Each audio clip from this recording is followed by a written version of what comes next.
Representative Jamie Raskin, Democrat Maryland, lambasted Republican investigation into Twitter's handling of the Hunter Biden laptop scandal as the House Oversight Committee hauled former Twitter executives before it Tuesday.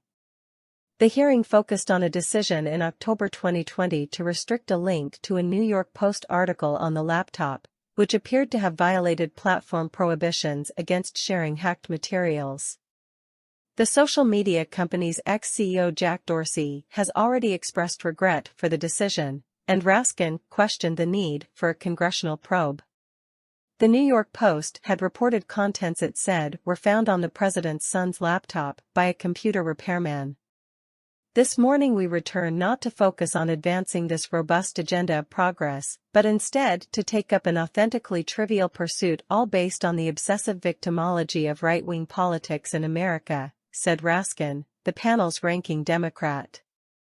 The majority has called him to revisit a 2-year-old story about a private editorial decision by Twitter not to allow links to a single New York Post article made for a 2-day period that had no discernible influence on anyone or anything.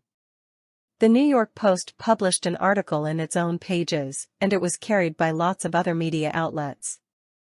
It was widely discussed, including on Twitter itself, and even during the brief moment in time when links were not provided, and it was a fixture in right-wing media for the next 3 weeks before the election, Raskin continued.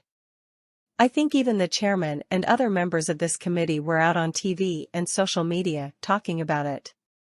But instead of letting this trivial pursuit to go, my colleagues have tried to whip up a faux scandal about this 2-day lapse in their ability to spread Hunter Biden propaganda on a private media platform. Silly does not begin to capture this obsession. What's more, Twitter's decision has been analyzed and debated ad nauseum, he added. Some people think was the right decision, some people think of the wrong decision, but the key is it was Twitter's decision. Twitter is a private media company. In America, private media companies can decide what to publish or how to curate content however they want. If Twitter wants to have nothing but tweets commenting on New York Post articles run all day, it can do that. If that makes such tweets mentioning New York Post never see the light of day, they can do that. That's what the First Amendment means.